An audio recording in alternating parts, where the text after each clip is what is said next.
Materi 2 Asmaul Husna Al-Qawiyyu. Hari ini tanggal 31 Agustus 2021 bersama Ibu Yuni.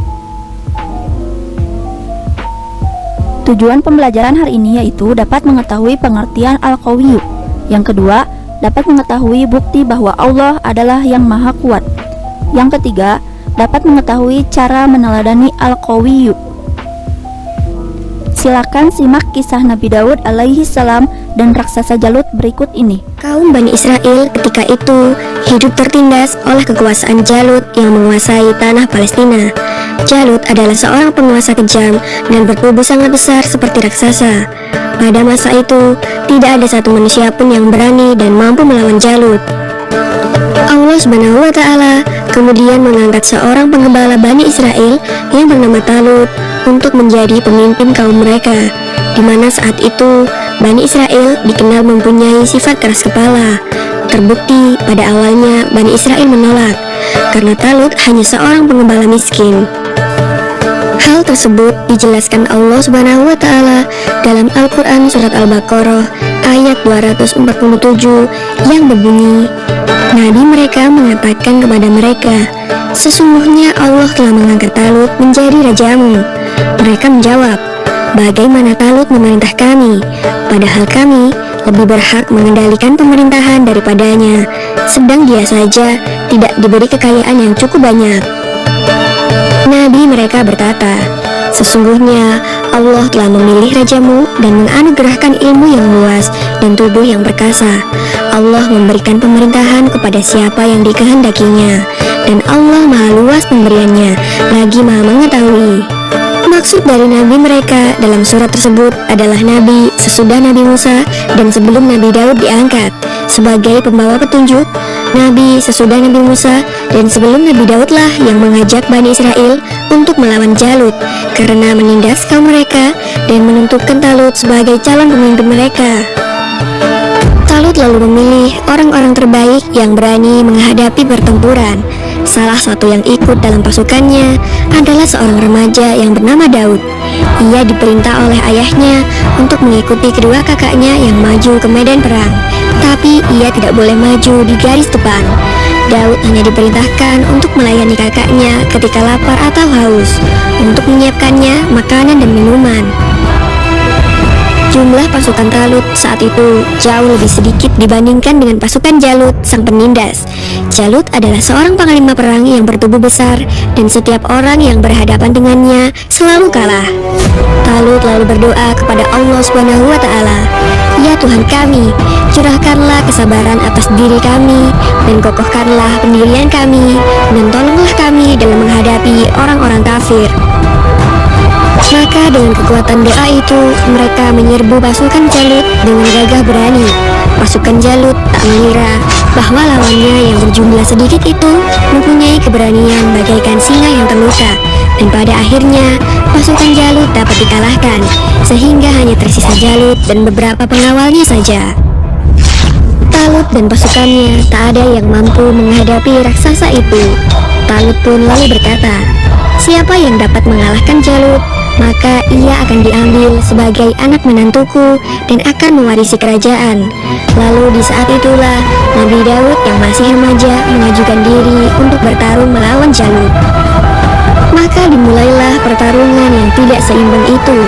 Dengan menyebut nama Allah dan hanya berbekal sebuah ketapel dan 3 buah batu kerikil, Nabi Daud tidak ragu untuk melawan Jalut. Nabi Daud selalu bisa menghindar dari tebasan pedang Jalut. Berkat keteguhan imannya kepada Allah Subhanahu wa Ta'ala, maka pertolongan pun diturunkan kepadanya. Kemudian Nabi Daud melemparkan batu ke udara menggunakan ketapelnya. Dengan izin Allah Subhanahu wa Ta'ala, angin menjadi sahabat Nabi Daud dan membuat batu meluncur dengan cepat. Batu itu kemudian jatuh tepat di dahi Jalut yang membuatnya jatuh dan meninggal. Talut pun menepati janjinya dan akan menikahkan putrinya serta memberikan separuh kepemimpinan kerajaan Bani Israel. Hingga usia Nabi Daud mencapai 40 tahun, Talut meninggal dunia dan Nabi Daud pun menggantikan posisi Talut menjadi Raja Bani Israel. Tak hanya itu, Allah pun mengangkat Nabi Daud alaihissalam sebagai Nabi dan Rasul, serta diturunkan kepadanya kitab suci Zabur. Demikianlah kisah Nabi Daud alaihissalam melawan raksasa Jalut dan berhasil mengalahkannya. Semoga kisah ini dapat mempertebal iman kita dan semakin percaya terhadap kebesaran dan kuasa Allah Subhanahu wa Ta'ala.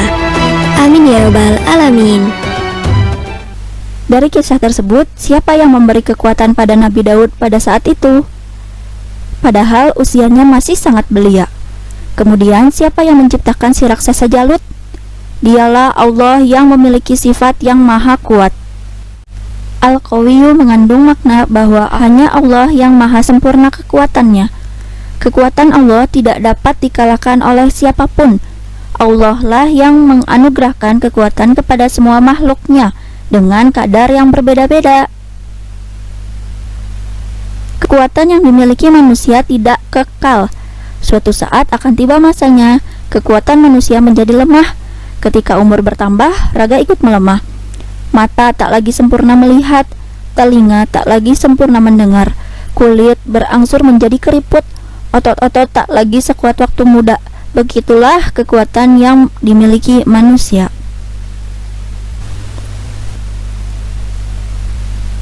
Ada sebuah ungkapan bahwa di atas langit masih ada langit. Begitu pula kekuatan manusia. Bisa jadi seseorang yang paling kuat di sebuah daerah, tetapi di tempat lain ada yang lebih kuat dari dia. Sebaliknya, kekuatan Allah adalah mutlak. Tidak ada yang dapat melebihi kekuatan milik Allah, dan kekuatan Allah tidak akan pernah menjadi lemah. Bahkan sampai tidak ada lagi kehidupan di bumi. Allah Subhanahu wa Ta'ala berfirman sebagai berikut. Bismillahirrahmanirrahim. Ma qadarullaha haqqa qadrih. Innallaha laqawiyyun aziz. Mereka tidak mengagungkan Allah dengan sebenar-benarnya. Sungguh, Allah maha kuat, maha perkasa. Quran Surat Al-Hajj ayat 74. Seseorang yang mengenal Allah melalui sifat Al-Qawi akan menyadari bahwa sumber kekuatan adalah Allah semata.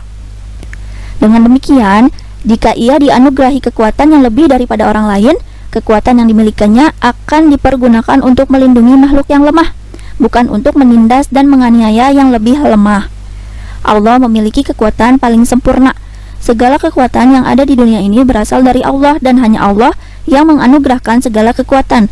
Kekuatan Allah sangatlah abadi dan tidak pernah menurun atau melemah. Allah Al-Qawiyyu memiliki arti Allah yang maha kuat. Kekuatan yang dimilikinya akan dipergunakan untuk melindungi makhluk yang lemah. Kekuatan Allah sangat kokoh dan dapat melemahkan. Seperti firman-Nya di dalam Al-Quran berikut ini. Bismillahirrahmanirrahim. Innallaha huwar razzaqu dzul quwwatil matin. Sungguh Allah, dialah pemberi rezeki yang mempunyai kekuatan lagi sangat kokoh. Quran Surat Az-Zariyat ayat 58.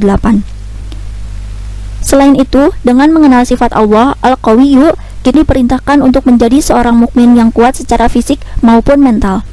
Kita harus memiliki fisik yang kuat, mental yang berani, dan menggunakan kekuatan itu untuk kebenaran memperjuangkan agama Islam. Bukti bahwa Allah adalah yang maha kuat. Perhatikan langit dan bumi tempat kita berpijak. Sudah berapakah usianya? Sesungguhnya Allah lah yang menahan dan menopang langit dan bumi supaya tidak hancur. Tidak ada seorang pun yang dapat menahan dan menopangnya selain Allah. Kekuatan Allah tidak ada yang menyamai. Manusia tidak dapat membayangkan kekuasaan Allah. Allah memberi kita rezeki yang berlimpah yang tidak terhingga. Allah memberikan oksigen yang dihirup setiap hari sebagai sumber kehidupan manusia dan tidak akan pernah habis. Manusia terkuat dan terpintar di dunia tidak akan bisa menyaingi apa yang telah diciptakan oleh Allah Subhanahu wa Ta'ala.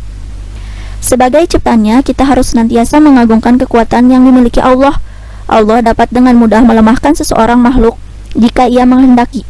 Seorang raja sekalipun atau orang yang memiliki kekuatan dan kekuasaan yang berlimpah di dunia tidak berhak untuk bersikap sombong, karena kekuatan yang mereka miliki tidak ada apa-apanya dibandingkan milik Allah.